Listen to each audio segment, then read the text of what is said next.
आप सभी दर्शकों को नमस्कार। मैं हूं रवि जायसवाल और आप देख रहे हैं YouTube channel resilient trader Ravi. आप सभी दर्शकों का हार्दिक स्वागत है स्टॉक मार्केट अपडेट्स के इस लेटेस्ट एपिसोड में, जहां पे हम लोग stock market related latest news and updates की जानकारी लेते हैं।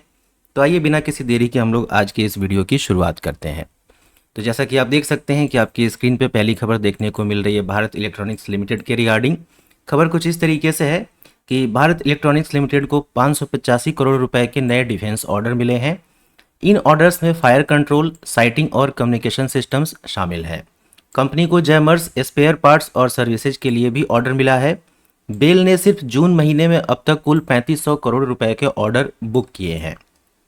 इसमें सबसे बड़ा ऑर्डर 2323 करोड़ रुपए का है, जो ऑर्डर नेवी के मिसाइल सिस्टम स्पेयर के लिए है। इससे भारत की डिफेंस तैयारियां और मजबूत होंगी। बेल की ऑर्डर बुक और बिजनेस ग्रोथ दोनों तेजी से बढ़ रहे हैं। कंपनी ने टाटा इलेक्ट्रॉनिक्स के साथ सेमीकंडक्टर के लिए एमओयू साइन किया है। यह डील भारत की टेक्नोलॉजी और मैन्युफैक्चरिंग सेक्टर को बूस्ट देगी। कुल मिलाकर बेल अब डिफेंस से लेकर सेमीकंडक्टर तक दोनों ही सेक्टर में अपना दम दिखा रहा है। अगली खबर है एचजी इंफ्रा इंजीनियरिंग लिमिटेड के रिगार्डिंग। एचजी इंफ्रा इंजीनियरिंग को ओडिशा में पावर ट्रांसमिशन प्रोजेक्ट के लिए एलओआई मिला है। यह एलओआई उन्हें पीएफसी कंसल्टिंग की तरफ से जारी किया गया है। एलओआई यानी लेटर ऑफ इंटेंट एक शुरुआती सहमति होती है प्रोजेक्ट देने की। यह एचजी इंफ्रा का पावर ट्रांसमिशन सेक्टर में पहला कदम माना जा रहा है। अब तक कंपनी सड़क और इंफ्रास्ट्रक्चर प्रोजेक्ट्स में एक्टिव रही है। इस एलओआई से कंपनी का बिजनेस डाइवर्सिफिकेशन शुरू हो रहा है। अभी प्रोजेक्ट की कीमत, डेडलाइन और टेक्निकल स्कोप की डिटेल सामने नहीं आई है।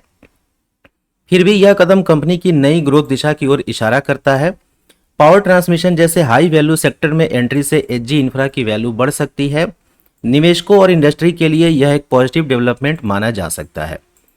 अगली खबर आपकी स्क्रीन पे देखने को मिल रही है transformers and rectifiers India limited की तरफ से। Transformers and rectifiers India limited ने यूएसडी 16.64 मिलियन का इंटरनेशनल ऑर्डर हासिल किया है। ये लगभग 140 करोड़ के आसपास का फिगर बैठता है अगर इंडियन रुपीज में हम लोग कन्वर्ट करें तो।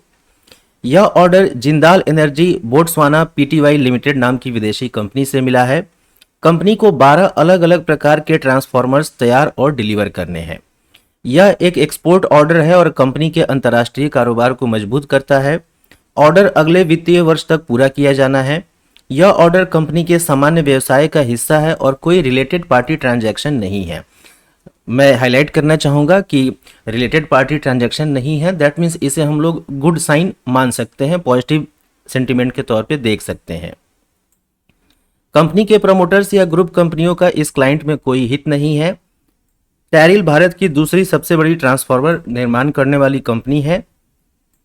ऑर्डर से कंपनी की एक्सपोर्ट कैपेसिटी और ग्लोबल ब्रांड वैल्यू में इजाफा होगा। यह डील कंपनी की क्वालिटी, टेक्नोलॉजी और इंटरनेशनल ट्रस्ट को दर्शाती है। आइए अगली खबर पे चर्चा करते हैं। केपीआई ग्रीन एनर्जी लिमिटेड के रिगार्डिंग है ये खबर। केपीआई ग्रीन एनर्जी ने केपीआईएन क्लीन पावर 5 एलएलपी नाम से नई कंपनी शुरू की है। इस कंपनी को मिनिस्ट्री ऑफ कॉर्पोरेट अफेयर्स से मंजूरी मिल चुकी है। नई इकाई रिन्यूएबल एनर्जी सेक्टर में काम करेगी, जो केपीआई की कोर स्ट्रेंथ है। इससे कंपनी की रिन्यूएबल पावर जनरेशन कैपेसिटी बढ़ने की संभावना है। कंपनी क्लीन एनर्जी टेक्नोलॉजीज और नए प्रोजेक्ट्स को एक्सप्लोर कर सकती है। यह कदम केपीआई की ग्रोथ स्ट्रेटजी और भविष्य की योजना को दिखाता है। रिन्यूएबल एनर्जी सेक्टर में बढ़ती डिमांड को देखते हुए यह एक स्मार्ट मूव माना जा रहा है।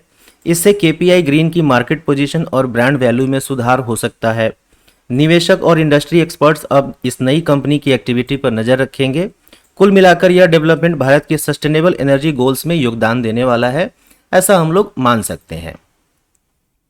अगली खबर की तरफ बढ़ते हैं, जो कि वारी रिन्यूएबल टेक्नोलॉजीज लिमिटेड के रिगार्डिंग है। वारी रिन्यूएबल टेक्नोलॉजीज के सोलर प्रोजेक्ट की वैल्यू 246.92 करोड़ रुपए बढ़ गई है। अब यह ग्राउंड माउंटेड सोलर प्रोजेक्ट कुल 1480.40 करोड़ का हो गया है।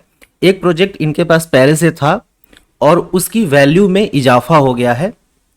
टोटल वैल्यू बढ़ करके 1480.40 करोड़ हो गई है और 246.92 करोड़ रुपए का जंप यहाँ पे देखने को मिल रहा है। इस प्रोजेक्ट की कैपेसिटी 2012.47 मेगावाट पीक है, जो काफी बड़ी है। बढ़ी हुई वैल्यू के बावजूद कॉन्ट्रैक्ट की मूल शर्तों में कोई बदलाव नहीं हुआ है। तो कॉन्ट्रैक्ट की वैल्यू तो बढ़ गई है, लेकिन जो मूल शर्तें थी कॉन्ट्रैक्ट की उनमें कोई किसी प्रकार का चेंज देखने को नहीं मिल रहा है। कंपनी को नया स्कोप 20 जून को मिला है। प्रोजेक्ट का एग्जीक्यूशन टाइमलाइन अब क्लाइंट के साथ मिलकर तय किया जाएगा। यह बढ़ोतरी वारी की मार्केट में बढ़ती पकड़ और भरोसे को दर्शाती है। बड़े स्केल के प्रोजेक्ट संभालने की काबिलियत कंपनी को प्रतिस्पर्धा में आगे रखती है। यह डील रिन्यूएबल एनर्जी सॉल्यूशंस की बढ़ती डिमांड का भी संकेत है। कुल मिलाकर यह अपडेट कंपनी के पोर्टफोलियो और भविष्य के ग्रोथ के लिए पॉजिटिव हो सकता है। तो आज की इस वीडियो में फिलहाल इतना ही। वीडियो को अंत तक देखने के लिए आप सभी दर्शकों को दिल से धन्यवाद। यदि आपको ये वीडियो पसंद आया हो तो कृपया वीडियो को लाइक करिएगा, अपने दोस्तों के साथ शेयर कीजिएगा और यदि चैनल पे पहली बार आए हैं तो काइंडली चैनल को सब्सक्राइब भी जरूर कर लीजिएगा, ताकि जब भी मैं इस तरह के वीडियो पोस्ट करूं तो आपको उसका नोटिफिकेशन मिल सके। तो जल्दी ही मिलते हैं एक और लर्निंग वीडियो में। आप सभी का समय शुभ हो। Keep learning, keep earning. जय हिंद।